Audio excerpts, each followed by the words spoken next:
Does that relate back to just how relatable Kalen DeBoer has been and the fact that that goes across boundaries? Doesn't matter if you're in South Dakota or in Alabama. That's just what it is. Or do you think it's maybe something else?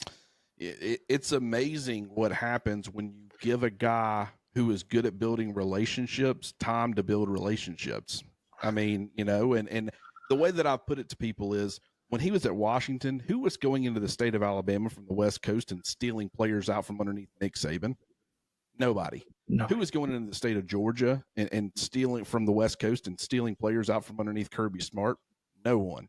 So what was the point in establishing relationships and building all this camaraderie and pushing for these guys? You know where they're going. They're going to Georgia. They're going to Alabama. I'm not saying every one of them, obviously, Ohio State, Tennessee, there's Florida. There's going to be other programs involved. But my point is it was very rare that a program like Washington was coming across country and stealing guys the other way.